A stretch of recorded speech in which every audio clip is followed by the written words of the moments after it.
네, 안녕하세요. 오늘 세미나를 맡게 된 스튜디오 리뮤닉의 함영훈입니다. 아, 오늘 진행하게 될 세미나 주제는 심볼과 타이포그라피를 응용한 픽토그램 디자인입니다. 저는 앞에서 말씀드렸던 것처럼 디자인 스튜디오 니모닉이라는 스튜디오를 운영하고 있고요. 저는 픽토그래퍼라는 타이틀을 가지고 그래픽 디자이너와 순수예술가로 활동하고 있는 함영훈이라고 합니다. 먼저 제가 이제 디자인과 미술 활동을 하는 데 있어서 주요하게 진행했던 포트폴리오를 몇 장 먼저 소개해 드리도록 하겠습니다. 주요 프로젝트로는 광화문 신사옥 픽토그램 디자인, 그다음에 네이버 춘천연수원 픽토그램 디자인, 그다음에 국립현대미술관 서울관 사인지 디자인, 그다음에 삼양홀딩스 본사와 판교 연구사옥 사이니지 디자인, 그다음에 가장 최근에 롯데월드타워 전망대 서울스카이 사이니지 디자인 등을 디자인 프로젝트로 진행하였습니다. 관련하여 같은 시기에 미술 영역에서도 아이콘과 픽토그램이라는 소재를 가지고 다른 분야인 미술 분야에서 작품을 만드는 활동도 병행하였는데요. 간단하게 소개드리면 2015년에 처음으로 이제 감정의 상징화라는 픽토그램 을 바탕으로 한 미술 작품 전시를 진행하였고요.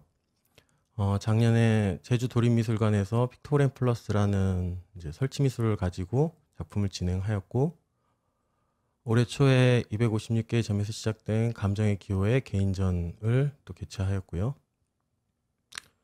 가장 최근에 한강 여의도공원에 설치되어진 한강예술공원 공공미술 설치 조형물 프로젝트 를 참여하여서 이와 같은 작업을 여의도 한강공원에 가시면 실제로 보실 수 있습니다.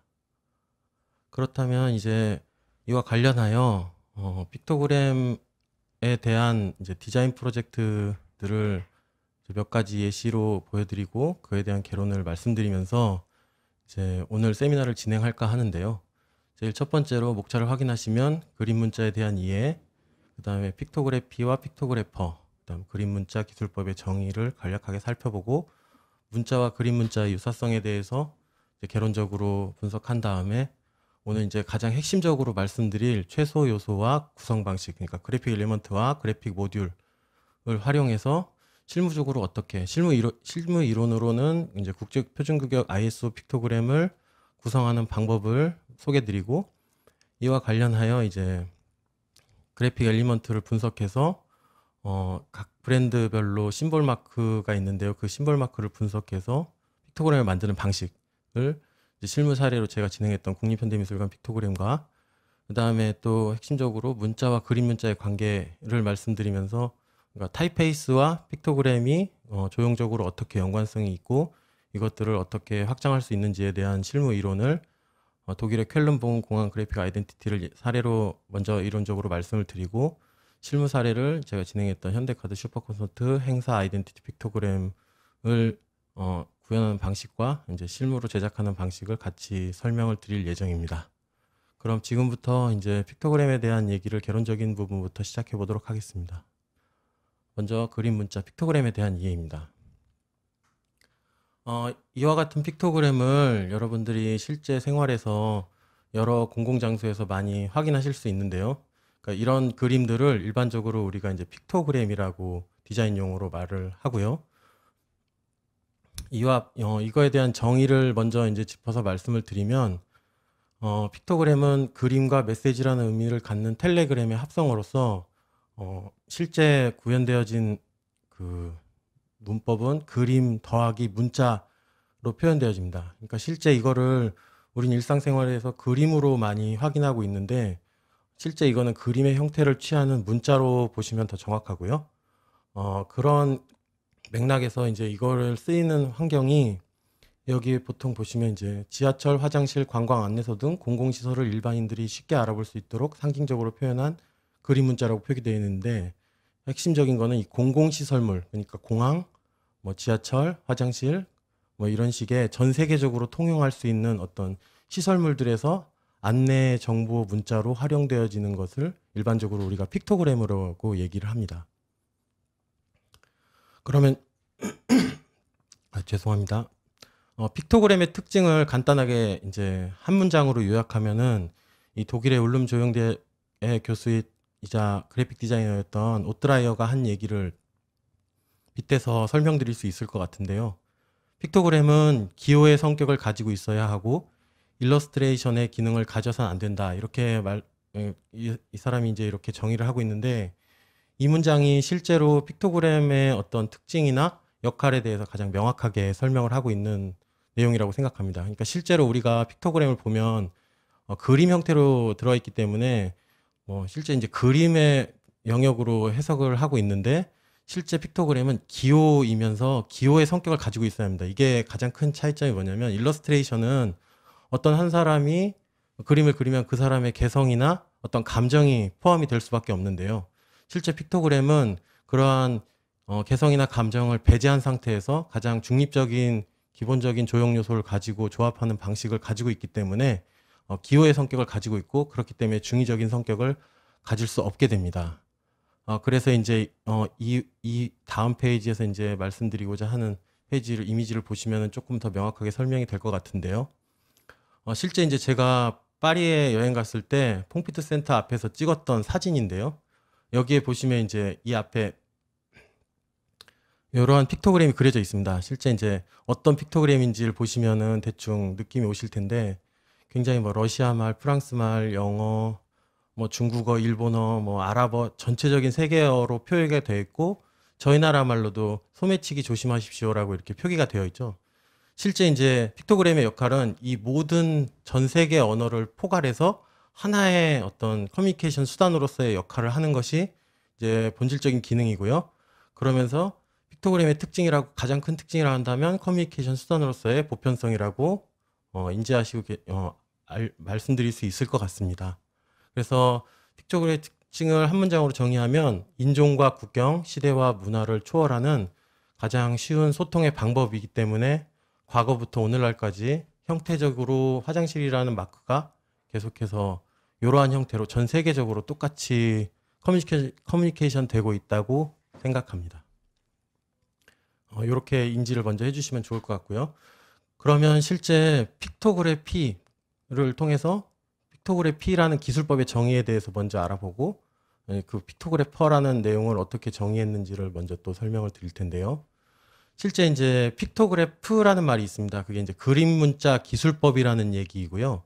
그 그림 문자 기술법의 중요한 핵심 코드는, 실제 픽토그램은 외곽선을 이렇게 연필로 따서 그려지는 그림이 아니고, 이쪽 왼쪽 그림을 보시면 동그라미와 사각형 두 가지의 도형을 가지고 비례와 균형을 맞춰서 전체적으로 조합되어 있는 형태임을 알 수가 있습니다.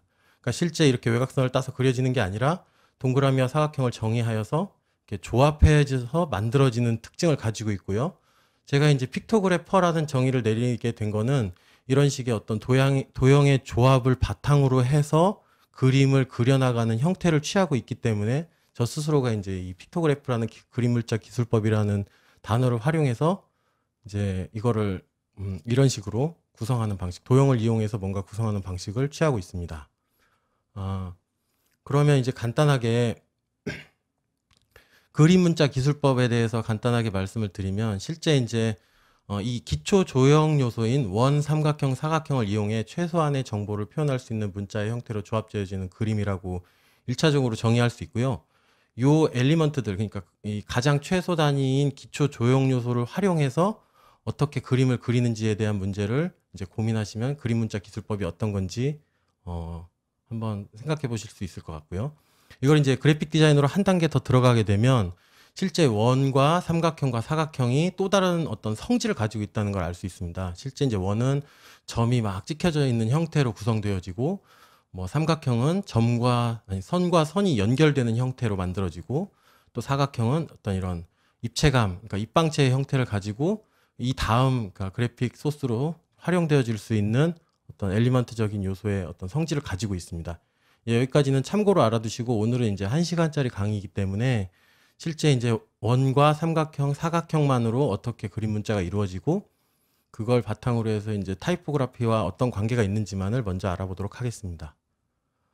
실제 그림 문자 기술법에서 이제 국제 표준 구격 픽토그램을 기준으로 해서 알아보면요.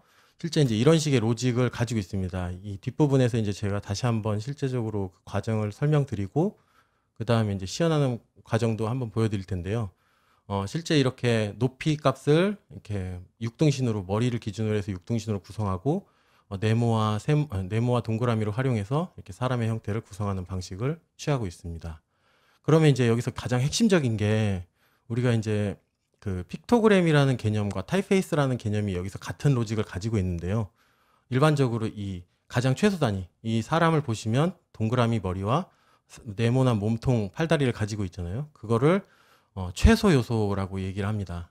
그러니까 요 두 가지의 엘리먼트, 그래픽 엘리먼트를 규정을 하고 이걸 이제 갖다가 이 모능종이 위에다가 얹혀서 활용해서 만들어지는 형태를 가지고 있고, 실제 이게 심볼하고 차이가 있는 게 하나의 엘리먼트, 화장실이 규정이 되면 그다음 계단, 또 엘리베이터 이런 것들이 같은 로직으로 같은 엘리먼트로 조합이 되면서 A부터 Z까지, 문자에서 A부터 Z까지 규정하는 거를 픽토그램도 전체 키워드를 하나의 엘리먼트로 구성하게 됩니다. 실제 이거를 예를 들어서 설명을 드리면요. 아까 앞단에서 이제 픽토그램은 일러스트레이의 성격을 가지지 않아야 되고 기호의 성격을 가져야 된다고 얘기했던 오트라이어라는 그래픽 디자이너가 만든 그래픽 아이덴티티가 제 20회 미넨 올림픽 픽토그램인데요. 이 픽토그램의 형태를 보면 실제 이제 원과 사각형 그리고 선으로 구성되어 있는 걸 알 수 있고요. 전체적인 로직을 보면은 이 그래픽 모듈 자체도 직선과 사선을 이용해서 전체적으로 두 가지의 아이덴티티를 바탕으로 해서 구성되어진 특징을 확인하실 수 있습니다. 이거를 다시 이제 최소 요소와 구성 단위, 그래픽 엘리먼트와 그래픽 모듈 시스템으로 나눠서 다시 한번 조형적으로 해석해 보면요.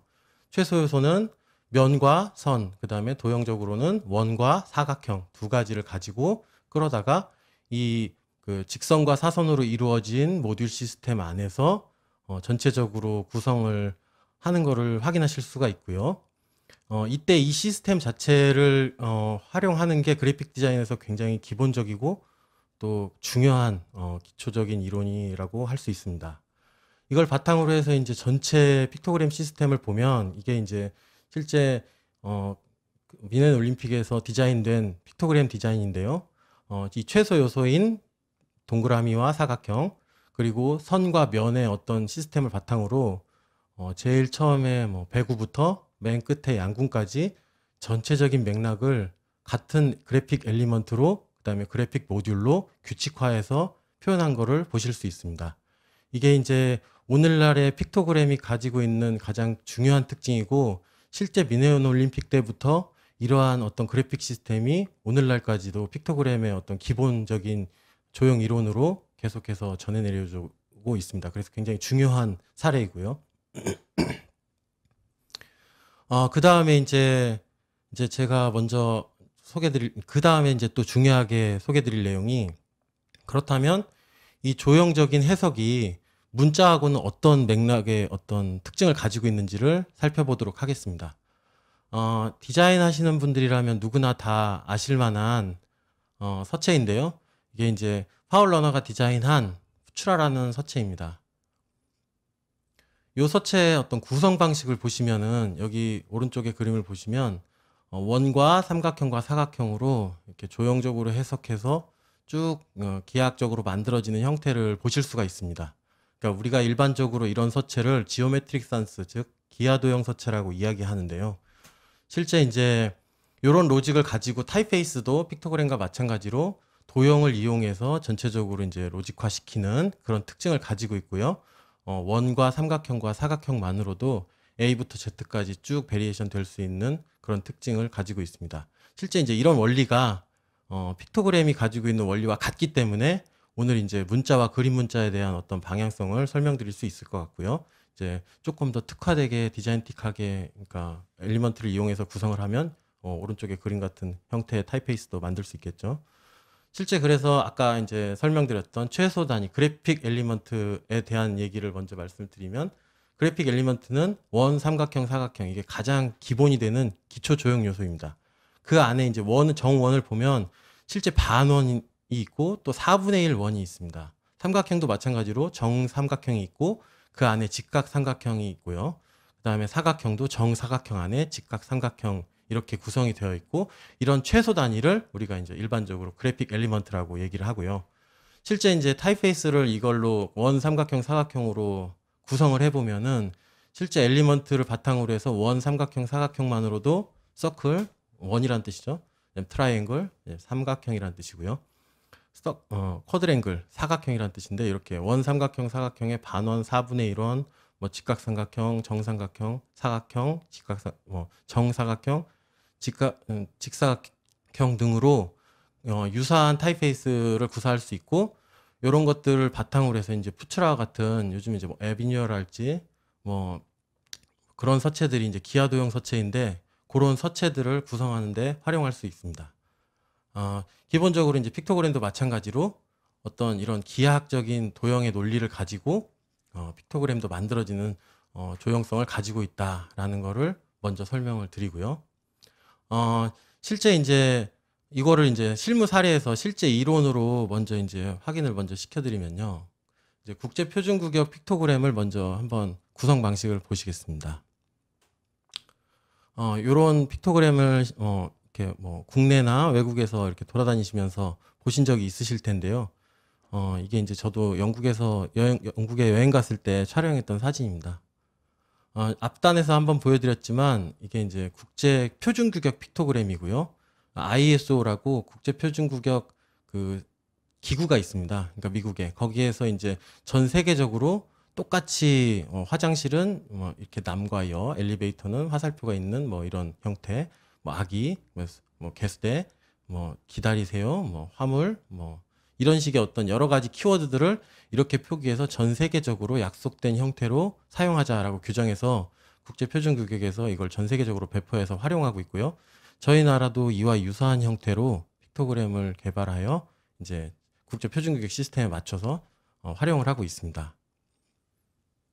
실제 이제 요게 이제 국제표준규격 시스템의 남자와 여자 픽토그램, 그러니까 즉 화장실을 나타내는 픽토그램인데요. 요거를 이제 제작하는 방식을 먼저 그림으로 설명을 드리면요. 앞에서 말씀드렸다시피 가장 중요한 요소, 최소 요소가 무엇으로 규정되어 있는가, 그 다음에 구성 방식이 어떤 방식으로, 그러니까 높이를 나타내고 크기와 높이를 나타내는 형태의 어떤 모눈종이 한 장과, 그 다음에 이 안에 들어가는 그 도형들, 그러니까 기본 요소들이 두 가지를 빼놓고 있겠죠. 그러니까 실제로 픽토그램을 만들 때는 이 두 가지를 먼저 규정을 하고 이거를 이렇게 모눈종이 안쪽으로 이렇게 갖다 쓰면서 뭔가 조합을 만드는 형태를 가장 큰 특징으로 하고 있습니다. 그러니까 실제 이거를 계속해서 도함을 안쪽에서 그리다기보다는 먼저 그려놓은 기준이 되는 어떤 도형들을 끌어다 갖다 쓰고, 그 다음 픽토그램 만들 때도 같은 방식으로 규정되어 있는 도형들의 사이즈나 이런 것들을 같이 갖다 쓰면서 계속해서 뭐 화장실부터 전체 뭐 끝까지 픽토그램이 뭐 한 20종 정도 있다, 개발을 한다 그러면 그 픽토그램의 엘리먼트를 계속해서 활용해 가지고 문자처럼 일관되게 A부터 Z까지 만들어내는 그런 로직 방식을 핵심적으로 말씀드릴 수가 있습니다. 그러면 이 픽토그램 자체를 크기를 어떻게 먼저 규정하냐면, 픽토그램의 머리를 기준으로 해서 이거를 6단계로 나눕니다. 그러니까 6등신이겠죠. 실제로 이제 ISO 픽토그램이 왜 6등신으로 정의가 되어 있냐면, 전 세계 픽토그램 사람들, 남자를 기준으로 했을 때 전 세계에서 예를 들어 몽골 같은 경우에는 5등신도 안 되는 사람들도 있고, 실제 뭐 유럽 사람들 같은 경우에는 7등신, 8등신, 뭐 9등신 같이 거인 같은 사람들도 있는데, 전체적으로 픽토그램을 통해서 이제 커뮤니케이션 할 때는 세계적인, 그러니까 표준화적인 언어를 사용해야 하게 되기 때문에 실제 이제 픽토그램을 만들 때도 6등신 정도가 이제 평균 값으로 픽토그램을 규정을 하고, 그 평균의 사이즈에 맞춰 가지고 이제 비례를, 높이를 이제 체크를 하는 것입니다. 그 다음에 실제 이제 아까 말씀드렸다시피 원을 갖다가 이제 절반을 만들고, 뭐 어깨랄지 몸통이랄지 팔다리 같은 것들을 이제 사각형과 원으로 규정을 하고요. 실제 이제 정면 같은 경우에는 좌우가 대칭이기 때문에 실제 제작되는 방식은 요 반절만, 절반의 조형성만을 찾아서 이제 복사를 해가지고 좌측에서 붙여서 형태를 만들어지는 특징을 가지고 있고, 또 실제 이제 픽토그램의 가장 중요한 특징으로 본다면, 그러니까 요소 자체가 최소화되는 게 가장 중요합니다. 그러니까 실제 여기도 보면 원, 사각형, 사각형인 것처럼 실제 떨어지는 간격도 목 간격이 이렇게 규정이 되면 팔 간격과 다리 간격도 역시나 마찬가지로 하나의 간격으로 떨어지는 게 가장 중요합니다. 그렇게 해서 전체적으로 이 간격도 하나에서 규정되는 것들을 다음 픽토그램에 계속 적용하면서 전체적인 아이덴티티를 간격과 어떤 비례, 균형 등으로 맞춰서 문자화 시키는 것입니다. 실제 이제 이렇게 해서 일러스트상에서 이제 그 하나의 형태로 만든 다음에 이걸 이제 일러스트 툴을 활용해가지고 가져오면은 이렇게 앵커 포인트 형태로 이제 그 패스 툴을 확인을 하실 수가 있는데요. 여기서도 이제 마찬가지로 또 중요한 게 이제 실습 과정에서 한 번 더 설명드리겠지만 이 앵커 포인트의 숫자가 최소화되는 게 또 굉장히 핵심적입니다. 실제 이제 이게 이제 가공단에서 그러니까 그래픽단에서 웹배에서만 쓰여지는 게 아니고 오프라인상에서도 계속해서 활용되기 때문에 실제 이 앵커 포인트가 개수가 많아지면 그 뭐 아크릴이나 유리 같은 걸로 가공했을 때 오차가 생길 수가 있어요. 그러니까 실제로 이런 것들을 최소화시켜서 만드는 게 또 중요하고요. 이걸 바탕으로 해서 이제 이 면 타입으로 바꾸면 이러한 모형으로 만들어지게 됩니다. 이거를 실제 이제 일러스트레이션 툴을 활용해서 제가 한번 작업을 해보도록 하겠습니다. 여기 보시면 이제 사각형 도구 툴이 있는데요. 단축키로 보면 이제 M을 누르시면은 이렇게 M과 Shift를 누르시면 사각형이 만들어지고요. 또 L을 누르시면 단축키 L을 누르시면 이렇게 정원이 만들어집니다. Shift를 같이 눌러주시면 이제 정원이 만들어지고 그냥 Shift를 안 누르고 잡아 당기면 이렇게 다른 도형이 만들어지겠죠. 그다음에 이제 삼각형은 이 원형 도구에서 이렇게 오른쪽으로 클릭하시면 다각형 도구 툴이 있습니다. 이 다각형 도구 툴을 선택하신 다음에 바닥을 찍으시면 이 다각형의 사이즈와 그 다음에 앵커 포인트 숫자, 꼭지점의 숫자를 표시할 수 있는 인터페이스가 나오고요. 실제 여기서 이제 삼각형이기 때문에 점을 3개로 체크하고 확인을 누르시면 이렇게 삼각형 도형이 만들어지게 됩니다. 실제 이렇게 하면 이제 픽토그램을 구성하는 그래픽 엘리먼트 도형들을 만들 수가 있고요. 실제 이걸 바탕으로 해서 이제 가져와서 이제 픽토그램을 만들어 보면 이제 실제 사이즈는 비례를 바탕으로 해서 만들기 때문에 여기 보시면 이제 픽토그램은 그냥 이렇게 그려지는 도구가 아니고요. 이 원을 바탕으로 해서 치수를 기입해서 일단 비례를 찾습니다. 저 같은 경우에 이제 이거 머리를 한 60 정도, 60 픽셀 정도로 체크를 해볼게요. 그러고 이걸 그대로 복사해서, 그러니까 여기 있는 걸 계속해서 복사해서 이 형태 자체를 계속해서 활용하는 거겠죠. 이거를 어깨를 한 120, 어깨를 한 100 정도 만들어 놓고, 실제 이제 이게 반원이 필요하니까 여기 보시면 이제 이렇게 전체 도형을 긁었을 때 4개의 앵커 포인트가 나오는데 이 앵커 포인트를 그 펜 툴, 마이너스 펜 툴을 이용해서 지워줍니다. 이렇게 선택해서 지워주시고요. 이걸 두 개를 선택해서 컨트롤 J를 누르면 선이 이렇게 연결이 됩니다. 이 상태에서 하나 만드시고, 그 다음에 사각형을 또 가져오셔서 절반의 영역으로 몸통을 비례를 맞춰서 키워주시고요. 아까 이제 높이를 규정할 때도 6등신으로 말씀을 드렸는데, 여기 실제 보시면 이제 도형을 갖다가 이렇게 당기시면 여기 지금 같이 보시면 이제 패스라고 이렇게 한글로 이렇게 따라다니는 선이 있는데, 이게 이제 보기에서 이 특수 문자 안내선, 그러니까 영어로 표기하면 이제 스마트 가이드라인이라는 그 옵션인데, 그 옵션을 켜고 하시면 실제 이제 이런 수직 수평으로 당겼을 때 이제 이런 정확하게 당겨지고 있는지를 확인할 수 있는 형태가 나오고요. 이건 이제 복사를 하시는 거고요. Alt와 Shift를 눌러서 이걸 하나를 복사를 하신 다음에 컨트롤 D를 누르면 이렇게 연속적으로 복사가 됩니다. 그럼 실제 여기서부터 여기까지가 픽토그램을 만드는 높이로 규정되는 높이가 되겠죠. 실제 이제 이렇게 해놓고 팔도 대략적으로 만들고 다리도 대략적으로 만든 다음에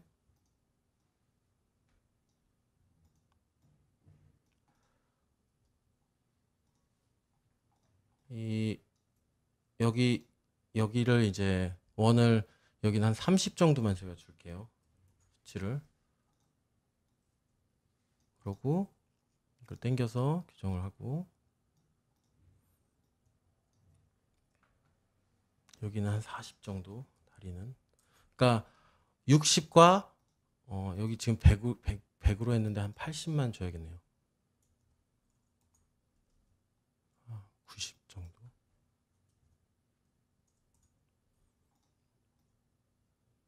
이걸 옮길 때도 실제로 이제 마우스로 이렇게 움직이지 마시고, 여기 보시면 이제 정렬이라고 있는데, 여기 얼라인 툴에 맞춰가지고 이 도형들을 계속해서 움직여 주시는 게 중요합니다. 실제 그리고 픽토그램 구현할 때 컨트롤 Y를 누르시면 아웃라인이 먼저 이렇게 전체적으로 보이는데, 이 아웃라인 상태에서 작업을 하시면 좀 편합니다. 그래서 실제 픽토그램을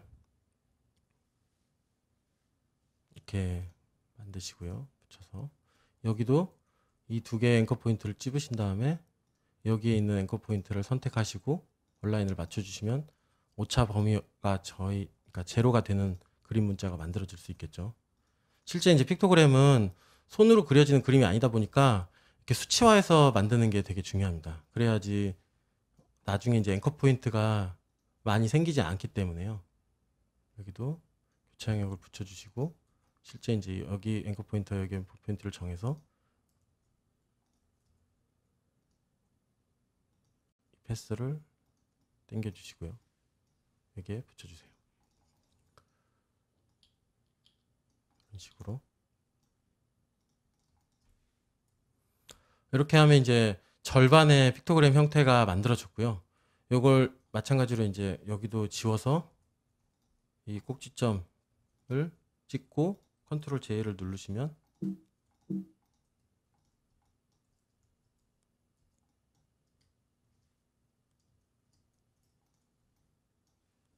이렇게 선이 연결이 되고, 이거를 이제 이 상태에서 패스로 빠져보면은 요런 그림이 만들어지겠죠. 이 상태에서 이걸 그대로 Alt Shift를 누르면 복사가 되고요. 마우스 오른쪽 버튼을 눌러서 변형을 가져가면 반사라는 툴이 있고요. 여기에서 이제 대칭, 좌우로 그러니까 회전할 수 있는 그런 옵션이 나옵니다. 이걸 바탕으로 해서 이렇게 가져오시면 실제 이제 이런 식으로 픽토그램이 나오는데, 여기서 이제 주요하게 생각하셔야 할 게 아까 이제 말씀드렸다시피 여기 간격하고 여기 간격하고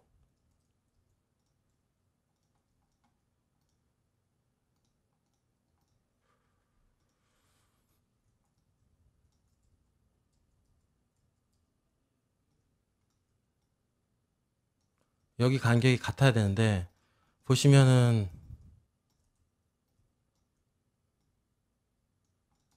그러니까 요거를 이제 면으로 바꿔보면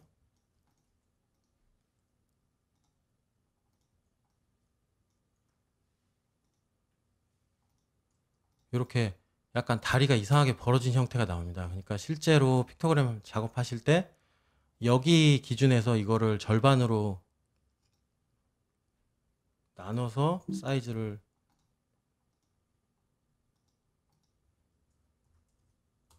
줄여주시고, 이 패스만큼의 오차를 집어 넣어 주셔야 됩니다. 그래서 다시 얘네들을 버리고 이 간격만큼의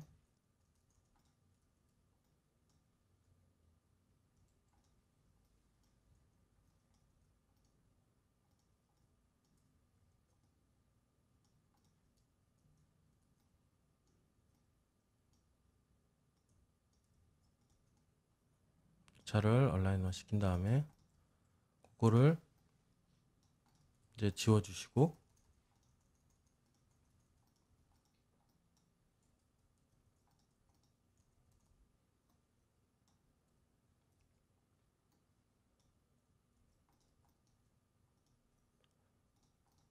요걸 복사해서 반전을 시키면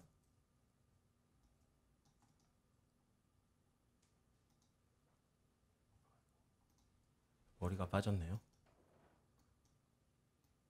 이걸 그룹화 시키고 복사해서 반전을 시키면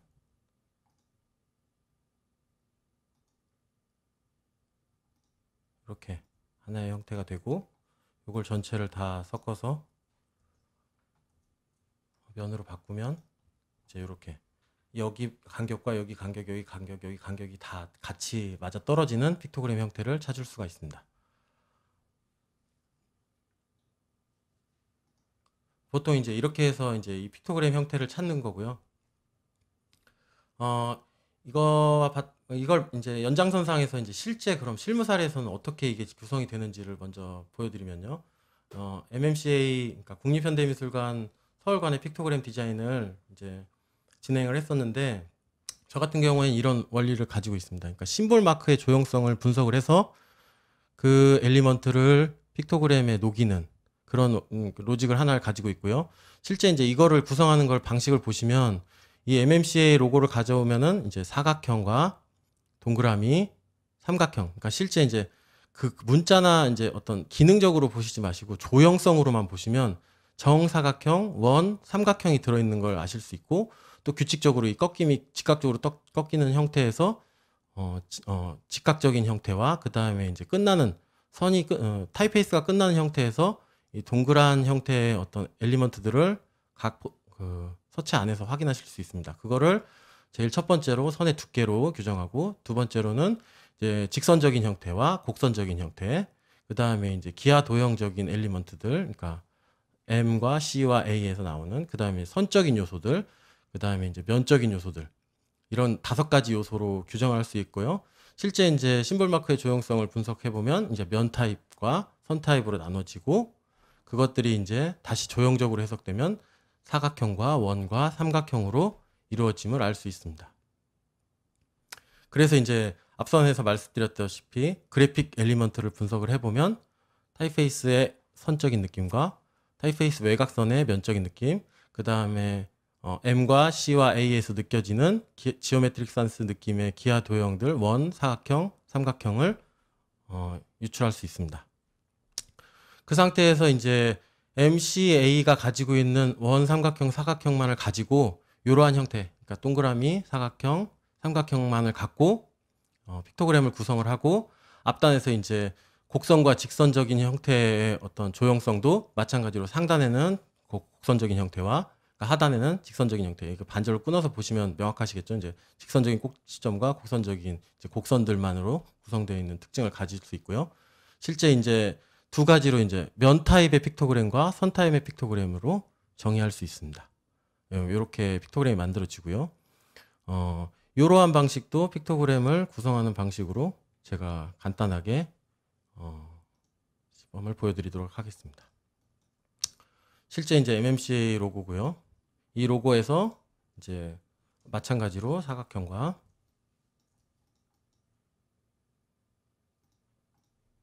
L 눌러서 동그라미, 그 다음에 다각형 도구툴을 클릭해서 삼각형, 이렇게 3개를 만들고요. 이렇게 하면 이제 그래픽 엘리먼트가 완성이 되겠죠. 이 상태에서 원을 가지고 오고, 어깨를 표현할 수 있는 원을 또 세팅을 한 다음에 그거를 사각형으로 가운데 맞춰서 사각형으로 가져오고, 양쪽에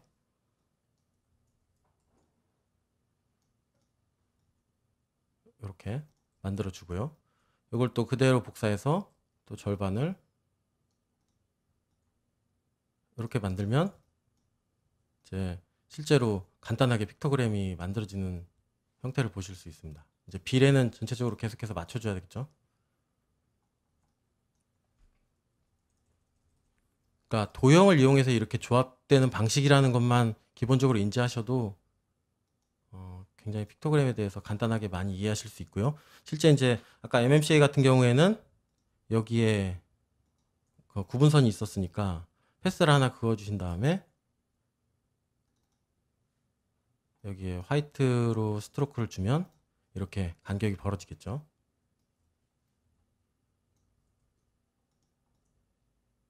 이 위치에 맞춰서 거의 수직 수평 가까운 데서 패스가 이렇게 튀어나가지 않도록 가급적이면 이 수직 수평에서 이제 수평적인 기준으로 딱딱 떨어질게끔 이렇게 조합을 만들어 주시고요.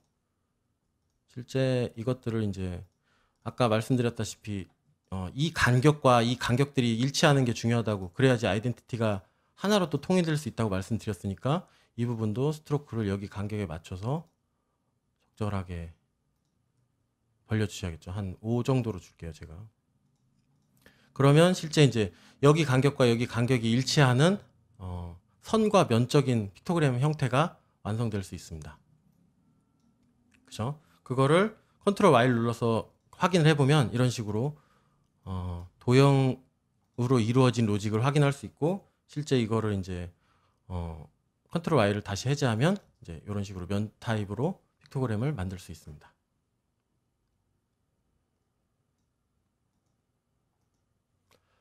이렇게 해서 이제 픽토그램을 만들고 요거를 이제 면 타입으로 또는 선 타입으로 이렇게 응용해서 이제 다양하게 확장시킬 수 있는 특징을 가지고 있습니다. 그러면 이제 진짜로 되게 중요하게 오늘 제가 말씀드릴 부분인데요.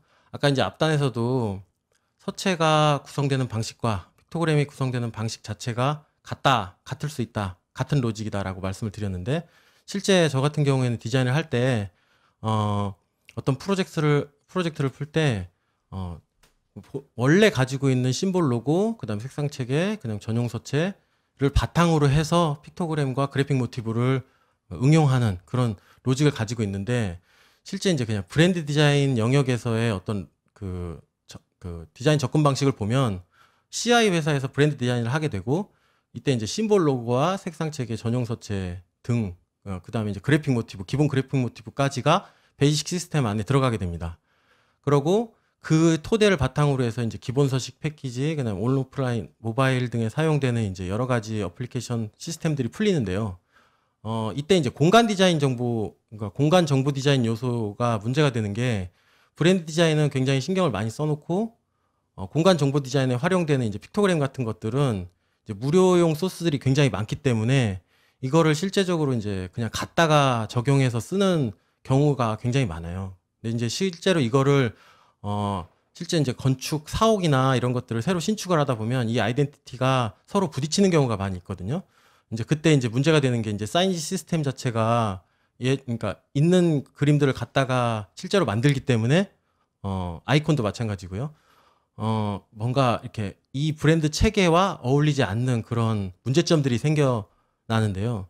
이제 저 같은 경우에는 이 로직을 브랜드 디자인 영역에서 심볼과 로고, 그 다음에 색상 체계, 전용 서체까지 서체고는 그 아이덴티티를 풀면 그 다음에 이 세 가지의 어떤 로직을 그대로 갖다가 픽토그램과 그래픽 모티브로 활용해서 만드는 그런 시스템 로직을 가지고 있고, 디자인 로직을 가지고 있고, 이를 바탕으로 해서 이제 기본 서식, 패키지, 온라인, 모바일, 사이즈까지 전체적으로 하나의 브랜드 아이덴티티를 만드는 작업을 지금까지 이제 해왔고, 이제 그러한 내용으로 오늘 이제 그런 그 사례들을 소개시켜드릴까 합니다.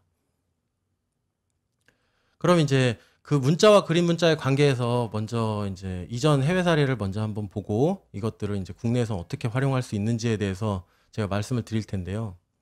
오늘 이제 준비한 내용은 르에 디바워라는 공공 디자이너가 디자인한 쾰른 본 공항 그래픽 아이덴티티를 보여드릴까 합니다.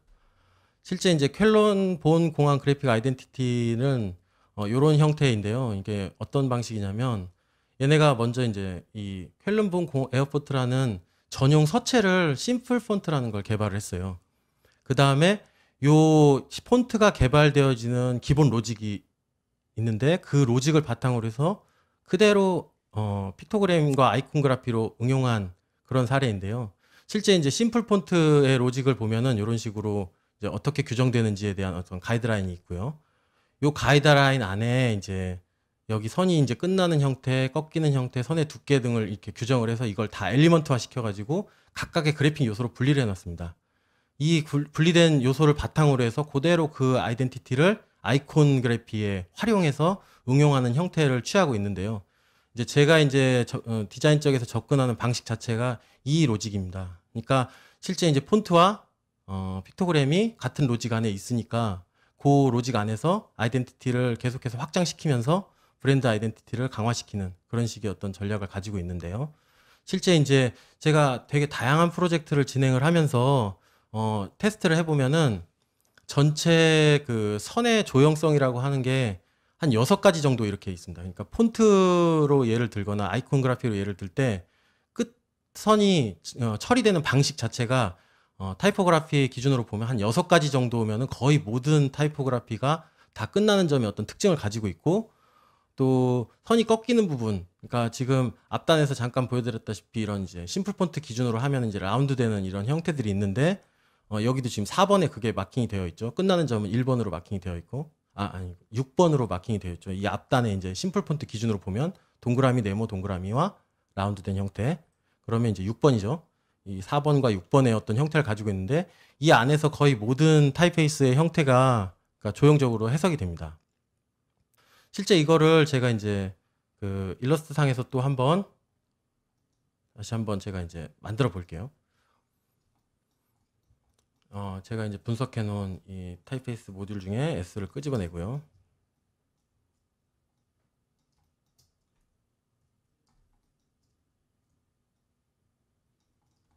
그러니까 타입페이스를 작게 보시지 마시고 굉장히 크게 키워서 보시면 어떤 디테일들이 어떻게 들어갔는지가 명확하게 보실 수 있고요. 이 안에서도 이걸 다 보실 필요 없이 어차피 양쪽이 대칭이니까 구조로, 그러니까 요소로만 보세요.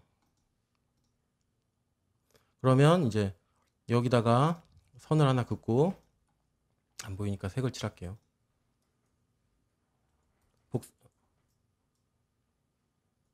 복사를 한 다음에 이걸 다시 수평으로 세우고,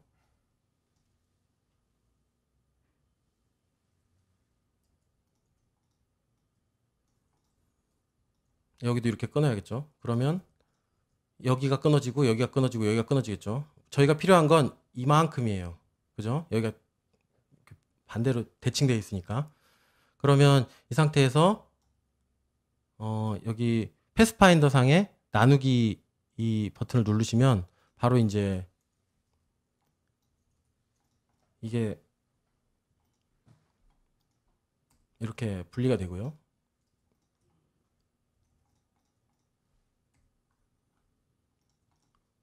근데 저희가 원하는 요 3가지 엘리먼트 덩어리 값을 다 찾을 수 있겠죠. 실제 이제 이걸 색으로 구분하는 게 좋게 3가지 색상으로 나눠 볼게요.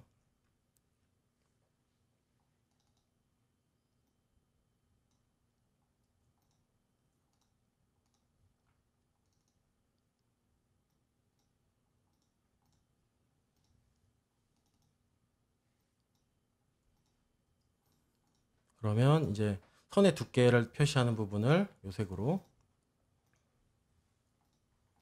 그 다음에 시각 아이덴티티가 적용된 꺾임을 요 색으로, 그 다음에 타입페이스의 성질이 포함된 부분을 요 색으로. 그러면 이제 이렇게 분리가 되겠죠.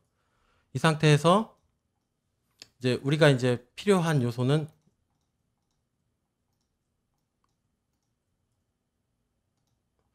요 3가지예요. 요 3가지를 바탕으로 해서 이제 요걸 그대로 끌어와서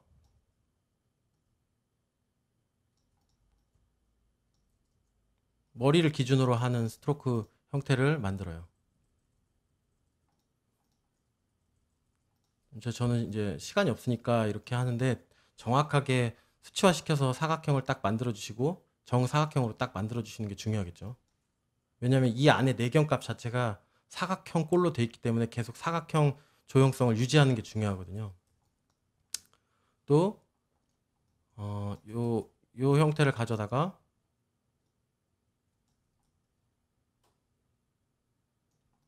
어깨를 만들고, 요 형태를 가져다가 이걸 끊으면 이제 선의 두께가 되겠죠. 여기에 붙이고, 이걸 앵커 포인트를 활용해서 붙여주고, 마찬가지로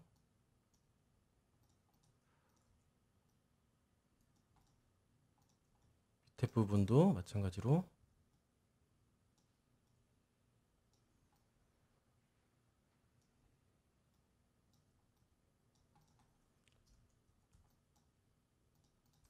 그럼 이제 이렇게 하고,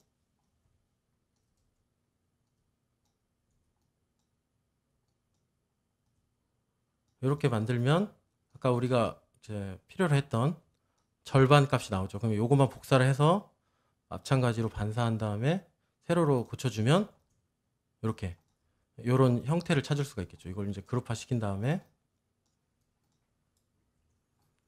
얼라이먼트를 맞춰주면 이제 우리가 원하는 픽토그램을 만들 수 있죠. 뭐 요거를 이제 여자 픽토그램으로 만든다. 그러면 뒤집어서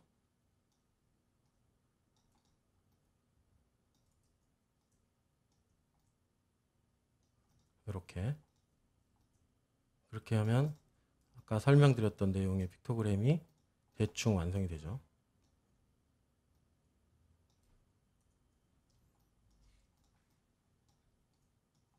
그러면 이렇게 이 서체의 DNA가 엘리먼트가 그래픽 엘리먼트가 그대로 이 픽토그램에 이식이 되는 걸 확인하실 수가 있고요.